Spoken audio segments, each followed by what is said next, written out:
एक और नदी है जो गंगा के ही समान पवित्र मानी गई है और उसे साबरमती कहते हैं। उस नदी से किस किस प्रकार से राजाओं के दोष समाप्त हुए, पिछले अध्याय में हमने जाना। इस अध्याय में हम नदी के अवान्तर तीर्थों का वर्णन जानेंगे। नमस्कार, मैं आभा शर्मा जावास। यदि आपको मेरा ये प्रयत्न सराहनीय लगा हो तो मुझे सब्सक्राइब करके प्रोत्साहित करें। श्री पार्वती जी ने पूछा, भगवान, नंदीकुंड से निकलकर बहती हुई साबरमती नदी ने किन किन देशों को पवित्र किया है, यह बताने की कृपा करें। श्री महादेव जी बोले, देवी, परम पावन नंदीकुंड नामक तीर्थ से निकलने पर पहले मुनियों द्वारा प्रकाशित कपाल मोचन नामक तीर्थ पड़ता है। यह तीर्थ पावन से भी अत्यंत पावन और सबसे अधिक तेजस्वी है। पार्वती, यहाँ मैंने ब्रह्म कपाल का परित्याग किया है, अतः मुझसे ही कपाल मोचन तीर्थ की उत्पत्ति हुई है। यह संपूर्ण भूतों को पवित्र करने वाला विश्व विख्यात तीर्थ प्रकट हुआ है। इसे कपालकुंड तीर्थ भी कहते हैं। यह तीर्थों का राजा है। यह शुभ एवं निर्मल तीर्थ में देवगा, नाग, गंधर्व, किन्नर आदि तथा महात्मा पुरुष निवास करते हैं। यह तीनों लोकों में विख्यात ज्ञानदाता एवं मोक्षदायक तीर्थ है। यहाँ स्नान करके पवित्र हो मेरा पूजन करना चाहिए। एक रात उपवास करके ब्राह्मण भोजन कराए। वहां वस्त्रदान करने से मानव अग्निहोत्र का फल पाता है। जो कोई इस तीर्थ में दर्शन व्रत का अवलंबन करके रहता है, वह देह त्याग के अनंतर निश्चय ही शिवलोक में जाता है। भगीरथ के कुल में सुदास नामक एक महाबली राजा हुए थे। उनके पुत्र का नाम मित्रसह था। राजा मित्रसह सौदास नाम से भी विख्यात थे। सौदास महर्षि वशिष्ठ के शाप से राक्षस हो गए थे। उन्होंने साबरमती नदी में स्नान किया। इससे वे शापजनित पाप से मुक्त हो गए। यहाँ नंदी तीर्थ में गंगा, यमुना, गोदावरी और सरस्वती आदि पुण्यदायिनी पवित्र नदियां निवास करती हैं। पृथ्वी के समस्त पतित प्राणी साबरमती के जल का स्पर्श करने मात्र से शुद्ध हो जाते हैं। जो मनुष्य वहां भक्तिपूर्वक श्राद्ध करते हैं, उनके पितृ तृप्त होकर परम पद को प्राप्त होते हैं। तदनंतर महर्षि कश्यप के उपदेश से साबरमती नदी ब्रह्म ऋषियों द्वारा सेवित विकीर्ण वन में गई। उसका प्रबल वेग से बहता जल पर्वतों से टकराकर 7 भागों में विभक्त हो गया। उन सभी धाराओं से युक्त साबरमती नदी दक्षिण समुद्र में मिली। पहली धारा परम पवित्र साबरमती नाम से ही विख्यात हुई। दूसरी का नाम श्वेता है, तीसरी बकुला या वलकला, चौथी हिरण्मयी, 5वीं धारा का नाम हस्तिमती है, जो सब पापों का नाश करने वाली बताई गई है। छठी धारा वेत्रवती के नाम से विख्यात है, जिसे पूर्व काल में वृत्रासुर ने उत्पन्न किया था। यह श्रेष्ठ देवी वृत्रकूप से निकली थी, इसलिए इसका नाम वेत्रवती हुआ। यह बड़े बड़े पापों का नाश करने वाली है। 7वीं धारा का नाम भद्रमुखी तथा सुभद्रा है। यह संपूर्ण जगत को पवित्र करने वाली है। इन 7 धाराओं से भिन्न भिन्न देशों को पवित्र करती हुई एक ही साबरमती नदी सप्त स्रोता के रूप में प्रतिष्ठित हुई।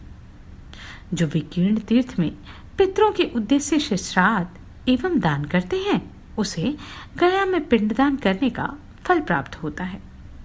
जो धर्मभ्रष्ट होने के कारण सद्गति से वंचित हैं, जिनकी पिंड और जलदान क्रिया लुप्त हो गई है, वे ही विकीर्ण तीर्थ में पिंडदान और जलदान करने पर भी मुक्त हो जाते हैं।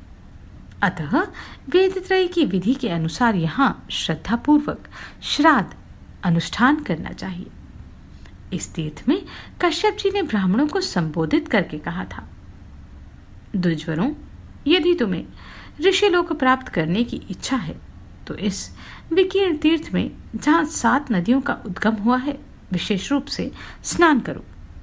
यदि यहाँ स्नान किया जाए तो सब दुखों का नाश हो जाता है। यह विकीर्ण तीर्थ सब तीर्थों में श्रेष्ठ तथा क्षेत्रों में परम उत्तम है। यह शुभगति प्रदान करने वाला तथा रोग और दोष का निवारण करने वाला है। विकीर्ण तीर्थ के बाद श्वेतोद्भव नामक उत्तम तीर्थ है, जहाँ सब पापों का नाश करने वाली त्रिलोक विख्याता श्वेता नदी प्रवाहित होती है। वह नदी मेरे अंगों में लगे हुए भस्म संयोग से प्रकट हुई थी, इसलिए देवताओं द्वारा सम्मानित हुई। उसमें स्नान करके पवित्र और जीतेंद्रिय भाव से वहां 3 रात निवास करने वाला पुरुष महाकालेश्वर का दर्शन करने से रुद्रलोक में प्रतिष्ठित होता है। जो श्वेता के तट पर कुश और तिलों के साथ पितरों का पिंडदान करता है, उसके पितृ पूर्ण तृप्त हो जाते हैं। श्वेत गंगा परम पुण्यमयी और दुख एवं दरिद्रता को दूर करने वाली है। पार्वती, मैं उसके पवित्र संगम में नित्य निवास करता हूँ। उसमें जो स्नान और दान करते हैं, उन्हें उसका अक्षय फल प्राप्त होता है। जो नरश्रेष्ठ वहां धूप, फूल, माला और आरती निवेदन करते हैं, वे पुण्यात्मा जो बिल्व पत्र लेकर श्वेता के किनारे शिव के ऊपर चढ़ाता है, वह मनोवांछित फल प्राप्त करता है। यहाँ से तीर्थ यात्री गण तीर्थ को जाए। यह तीर्थ चंदना नदी के तट पर है। शिवगणों ने उसका नाम त्रिविष्टुप रखा है।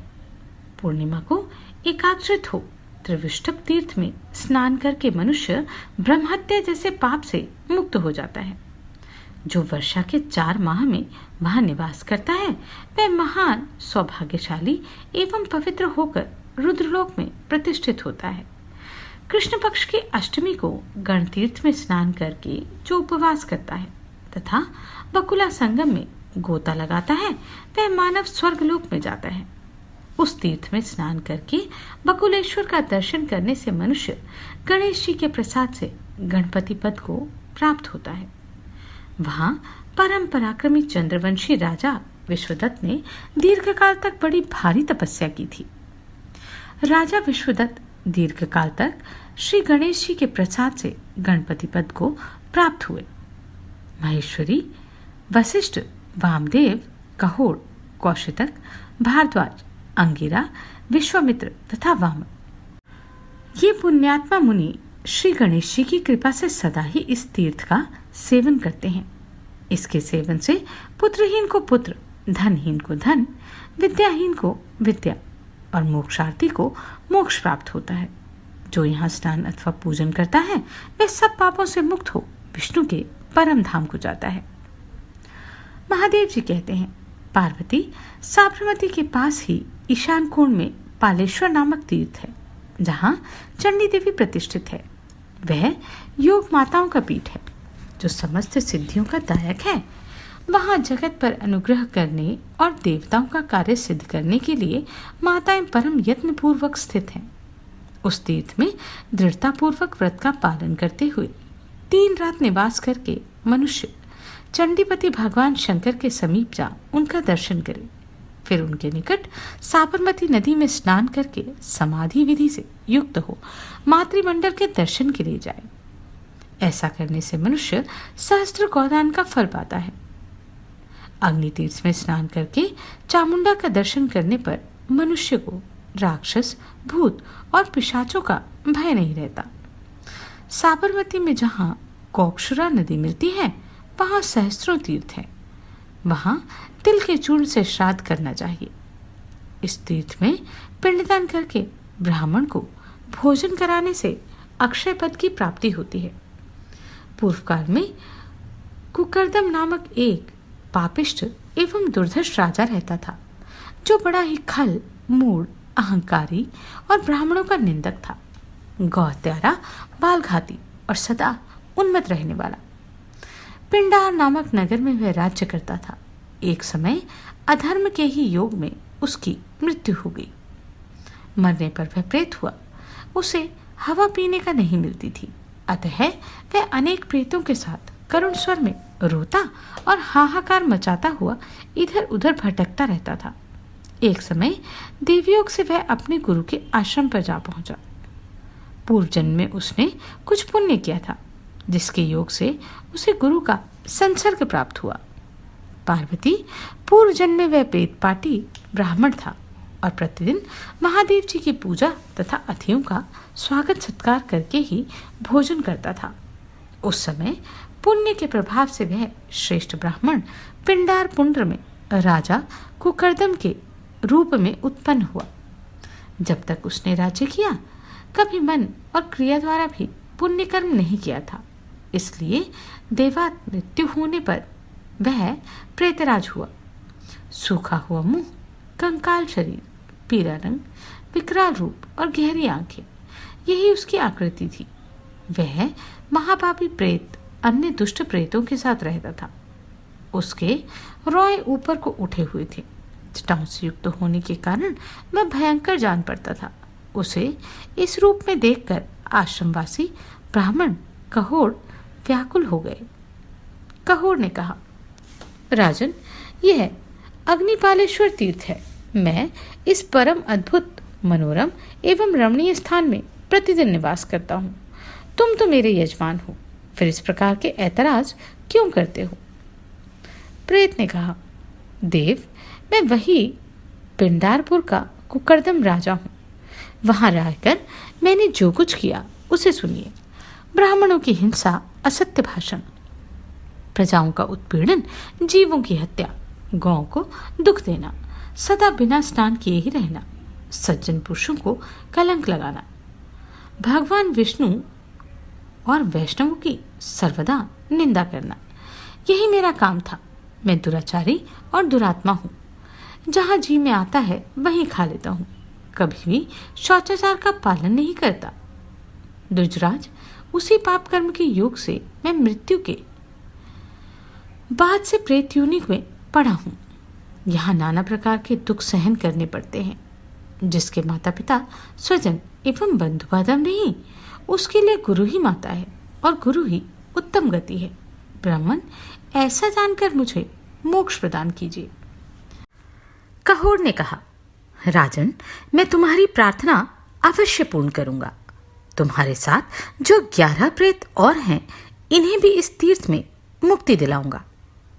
पार्वती यूं कहकर ब्राह्मण कहोड़ ने सबके साथ तीर्थ में जाकर तिल सहित पिंडदान एवं जलदान का कार्य किया। तीर्थ में मास और तिथि का कोई विचार नहीं है। वहां जाकर सदा ही श्राद्धादि कर्म करने चाहिए। यह बात पूर्वकाल में ब्रह्मा जी ने मुझसे कही थी। ब्राह्मण के द्वारा श्राद्ध की क्रिया पूर्ण होने पर उस श्रेष्ठ तीर्थ में वे सभी प्रेत मुक्त हो गए और उत्तम विमान पर बैठकर मेरे धाम को चले आए। सुरेश्वर, जहां साबरमती के साथ कोक्षुरा नदी का संगम हुआ है, वहां स्नान और दान करने से करोड़ों यज्ञों का फल होता है। कपालेश्वर क्षेत्र में जहां अग्नि तीर्थ है, वहां साबरमती नदी मुक्ति देने वाली बताई गई है। देवी, अब मैं दूसरे तीर्थ हिरण्या संगम का वर्णन करता हूं। यह महान तीर्थ है।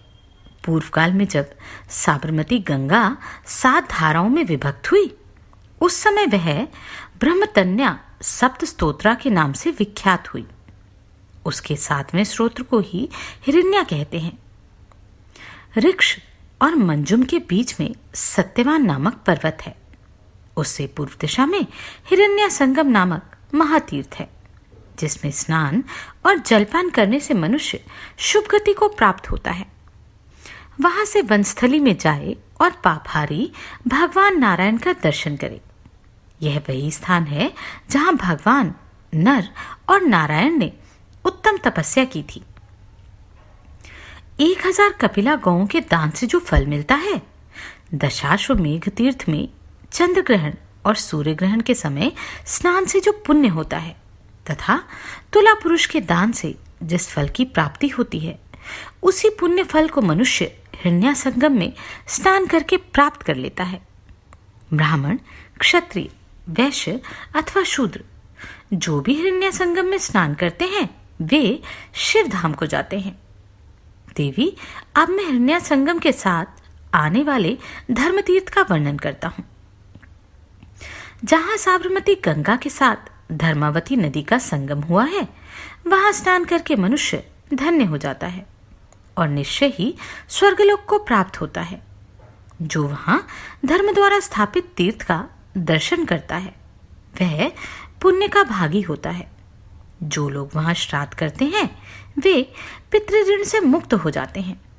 वहां से मथुरा तीर्थ की यात्रा करें, जहां सब पापों का नाश हो जाता है।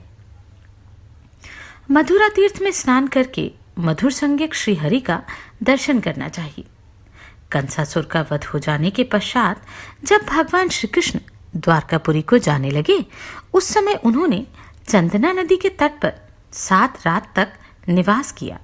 उसके बाद भोज, वृष्णि और अंधक वंशियों से घिरे हुए वे समस्त यादव वीरों के साथ मथुरा तीर्थ में आए और वहां विधि पूर्वक स्नान करके द्वारकापुरी को गए। जो मनुष्य तीर्थ में स्नान करके मधुर नाम से विख्यात भगवान सूर्य की पूजा करते हैं और माघ के शुक्ल पक्ष की सप्तमी को कपिला गौ का दान करते हैं, वह इस लोक में दीर्घकाल तक सुख भोगने के पश्चात सूर्य लोक को जाते हैं। महादेव जी कहते हैं, पार्वती, मनुष्य कंबू तीर्थ में स्नान और पितृतर्पण करके रोग शोक से रहित देव देवेश्वर भगवान नारायण का पूजन करे, फिर ब्राह्मणों को विधि पूर्वक दान दे। ऐसा करने पर वह उस तीर्थ के प्रभाव से श्री विष्णु धाम को प्राप्त होता है। उसके बाद कपीश्वर नामक तीर्थ की यात्रा करें। वह रक्त सिंह के समीप है और महापातकों का नाश करने वाला है। पूर्व काल में श्री राम रावण युद्ध के प्रारंभ में जब समुद्र पर पुल बांधा जा रहा था, उस समय इस पर्वत का शिखर लेकर कपियों ने इसका विशेष रूप से स्मरण किया। उन्होंने यहाँ कपीश्वरादित्य नामक उत्तम तीर्थ की स्थापना की।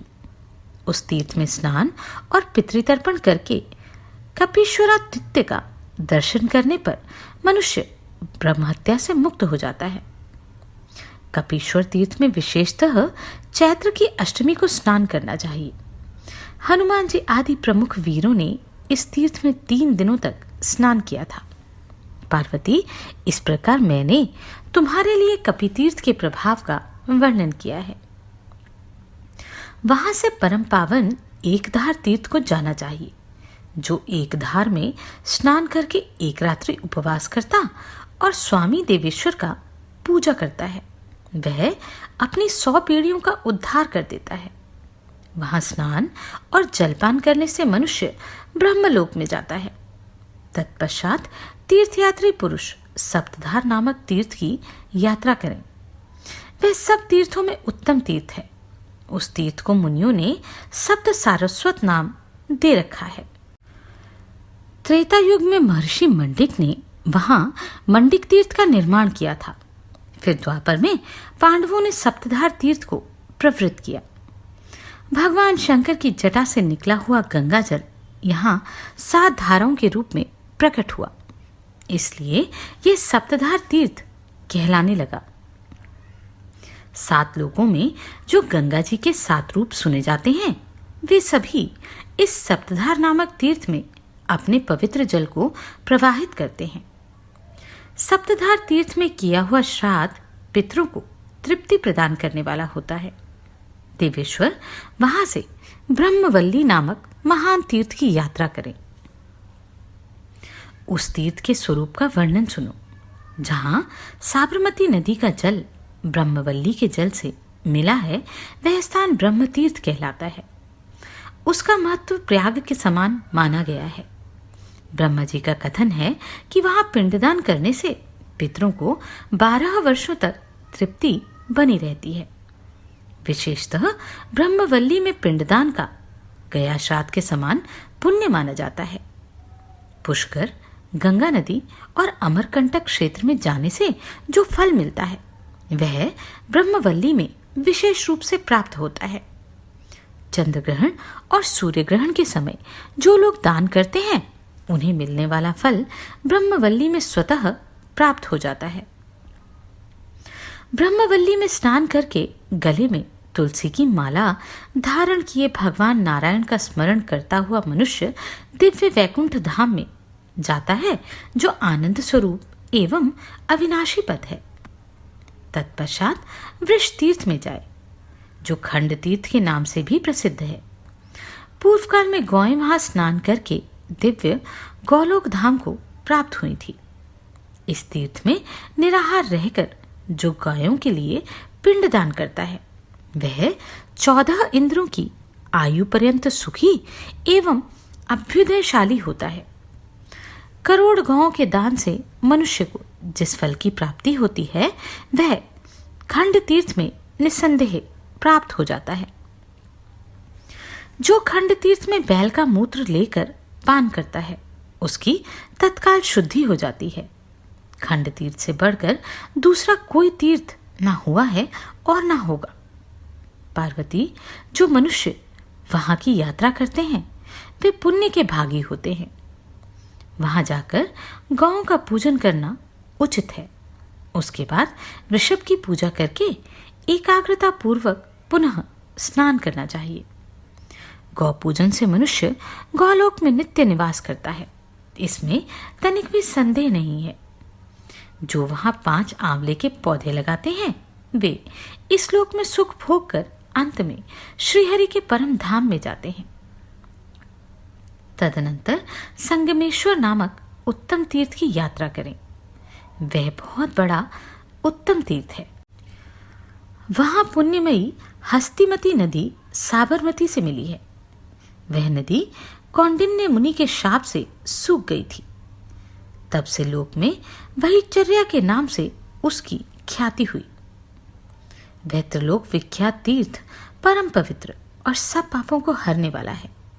मनुष्य उस तीर्थ में स्नान तथा महेश्वर का दर्शन करके सब पापों से मुक्त होता है और रुद्र के लोक में पहुंच जाता है।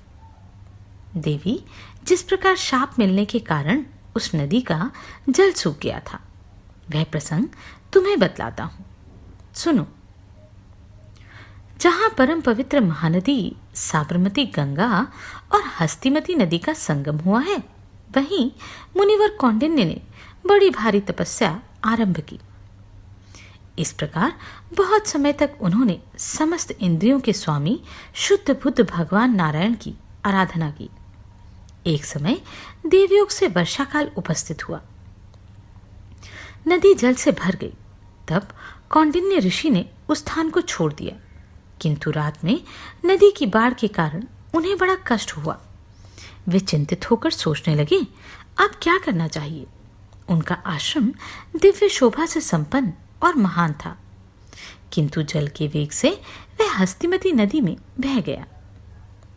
उनके पास जो बहुत से फल मूल और पुस्तकें थी, वे भी नदी में बह गईं। तब मुनिश्रेष्ठ कौंडिन्य ने उस नदी को शाप दिया, अरे तू कलयुग में बिना जल की हो जाएगी। पार्वती, इस प्रकार हस्तिमती को शाप देकर विप्रवर कौंडिन्य सनातन विष्णुधाम को चले गए। आज भी वह संगमेश्वर नामक तीर्थ उपस्थित है, जिसका दर्शन करके पापी मनुष्य ब्रह्महत्या आदि पातक से मुक्त हो जाते हैं। देवशुरी, वहां से तीर्थयात्री मनुष्य रुद्र महाल्य नामक तीर्थ की यात्रा करे। वह केदार तीर्थ के समान अनुपम है। साक्षात रुद्र ने उसका निर्माण किया है। वहां अवश्य श्राद्ध करना चाहिए, क्योंकि वह पितरों की पूर्ण तृप्ति का कारण होता है। उस तीर्थ में श्राद्ध करने से पितृ और पितामह तृप्त हो रुद्र के परम पद को प्राप्त होते हैं।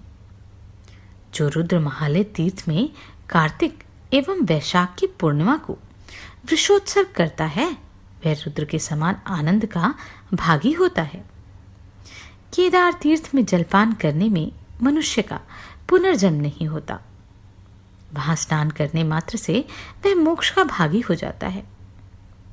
देवी, एक समय में साबरमती नामक महागंगा का महत्व जानकर कैलाश छोड़ यहाँ आया था और लोकहित के लिए यहाँ स्नान तथा जलपान करके इसे परम उत्तम तीर्थ बनाकर पुनः अपने कैलाश धाम को लौट गया। तब से महालय परम पुण्यमय तीर्थ हो गया। संसार में इसकी रुद्र महालय के नाम से ख्याति हुई। देवी जो कार्तिक और वैशाख की पूर्णिमा को यहाँ की यात्रा करते हैं, उन्हें फिर कभी संसार जनित दुख की प्राप्ति नहीं होती। पार्वती, अब देवताओं के लिए भी दुर्लभ उत्तम तीर्थ का वर्णन सुनो। वह खड़ग तीर्थ के नाम से विख्यात और समस्त पापों का नाश करने वाला है। खड़ग तीर्थ में स्नान करके खड़गेश्वर शिव का दर्शन करने से मनुष्य कभी दुर्गति में नहीं पड़ता और अंत में स्वर्गलोक को जाता है। जो खड़गधारेश्वर महादेव का दर्शन करता और कार्तिक की पूर्णिमा को उनकी विशेष रूप से पूजा करता है, उसको ये सर्वेश्वर भगवान विश्वनाथ सदा इस पृथ्वी पर सब प्रकार का सुख देते हैं, क्योंकि ये मनोवांछित फल देने वाले हैं। साबरमती के तट पर चित्रांग वदन नामक एक तीर्थ है, जो गया से भी श्रेष्ठ है। उस शुभकारक तीर्थ के अधिष्ठात्री देवता मालार्क नाम के सूर्य हैं। जिसको कोढ़ हो गई हो, वह मनुष्य यदि उस तीर्थ में जाए तो भगवान मालार्क उसकी कोढ़ को दूर कर देते हैं। जो नारी शास्त्रोक्त विधि से वहां अभिषेक करती है, वह मृतवत्स्या हो या बंध्या, शीघ्र ही पुत्र प्राप्त करती है। उस तीर्थ में रविवार के दिन यदि स्नान, संध्या, जप, होम, स्वाध्याय और देव पूजन किए जाएं तो वे अक्षय हो जाते हैं। देवेश्वरी, वहां जाकर श्री सूर्य का व्रत करना चाहिए। ऐसा करने से मनुष्य इस लोक में सुख भोग कर सूर्यलोक को जाता है।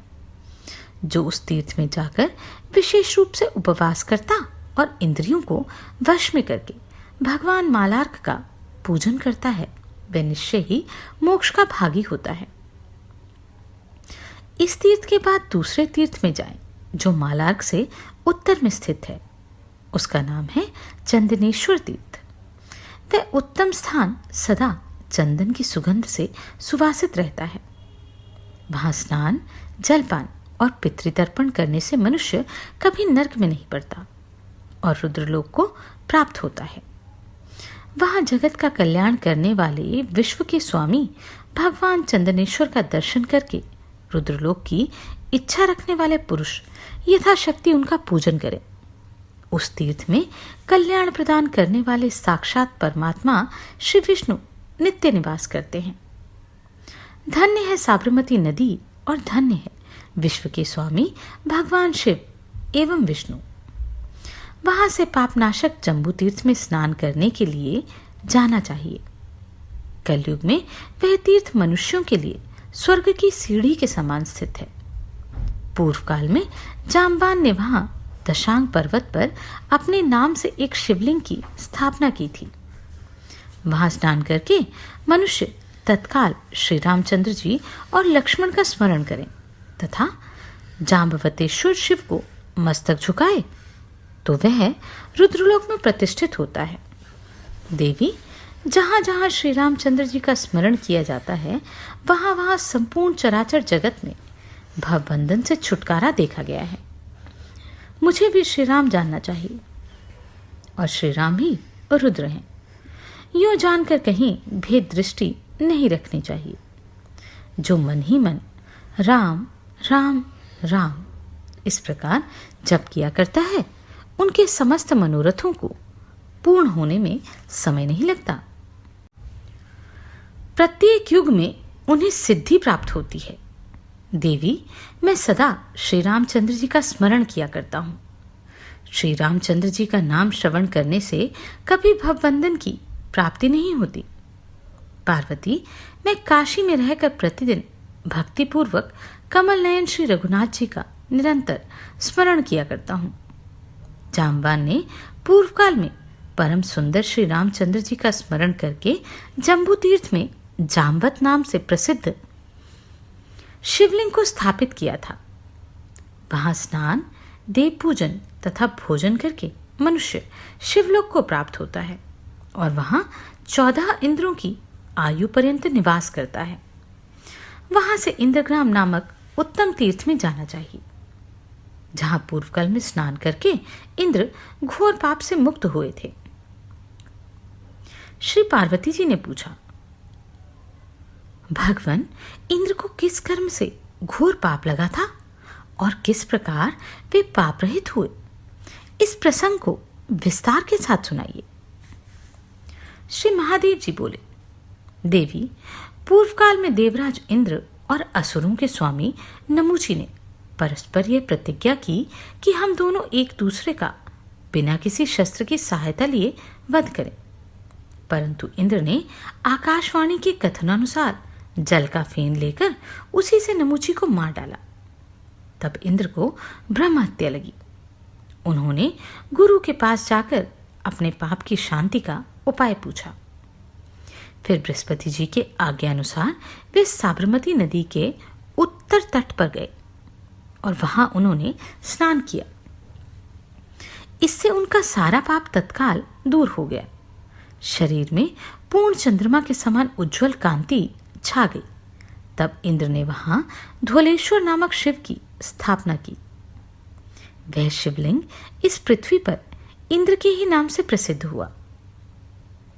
वहां पूर्णिमा, अमावस्या, संक्रांति और ग्रहण के दिन श्राद्ध करने पर पितरों को 12 वर्षों तक तृप्ति बनी रहती है। जो धवलेश्वर के पास जाकर ब्राह्मण भोजन कराता है, उसके एक ब्राह्मण को भोजन कराने पर सहस्त्र ब्राह्मणों को भोजन कराने का फल होता है।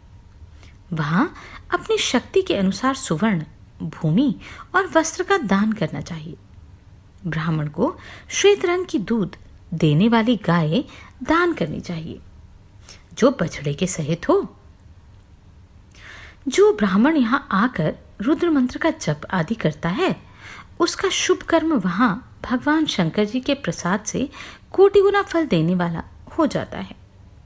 जो मनुष्य उस तीर्थ में आकर उपवास आदि करता है, वह अपनी संपूर्ण कामनाओं को निसंदेह प्राप्त कर लेता है। जो बिल्व पत्र लाकर भगवान धवलेश्वर की पूजा करता है, वह मानव इस पृथ्वी पर धर्म, अर्थ और काम तीनों प्राप्त करता है। विशेषतः सोमवार को जो श्रेष्ठ मनुष्य वहां की यात्रा करते हैं, उनके रोग दोष को भगवान धवलेश्वर शांत कर देते हैं। जो सदा रविवार को उनका विशेष रूप से पूजन करता है, उसकी महिमा का ज्ञान मुझे कभी नहीं हुआ। जो ध्रुवादल, मदार के फूल, कहलार पुष्प तथा कोमल पत्तियों से श्री धवलेश्वर का पूजन करते हैं, वे मनुष्य पुण्य के भागी होते हैं। श्वेत मदार का फूल लाकर उसके द्वारा धवलेश्वर की पूजा करके उन्हीं के प्रसाद से मनुष्य सदा मनोवांछित फल पाता है। सतयुग में भगवान नीलकंठ के नाम से प्रसिद्ध होकर सबका कल्याण करते थे। फिर त्रेता युग में वे भगवान हर के नाम से विख्यात हुए। द्वापर में उनकी सर्व संज्ञा होती है और कलयुग में वे धवलेश्वर नाम से प्रसिद्ध होते हैं। जो श्रेष्ठ मानव वहां स्नान और दान करते हैं, वे धर्म, अर्थ और काम का उपभोग करके शिवधाम को जाते हैं। चंद्र ग्रहण, सूर्य ग्रहण तथा पिता की वार्षिक तिथि को श्राद्ध करने से जो फल मिलता है, उसे धवलेश्वर तीर्थ में मनुष्य अनायास ही प्राप्त कर लेता है। देवी, धवलेश्वर में काल से प्रेरित होकर सदा ही जो प्राणी मृत्यु को प्राप्त होते हैं, वे जब तक सूर्य और चंद्रमा हैं, तब तक शिवधाम में निवास करते हैं। अगले अध्याय में हम साबरमती के तट के बालार्क, दुर्धेश्वर तथा खड़गदार आदि तीर्थों की महिमा का वर्णन जानेंगे।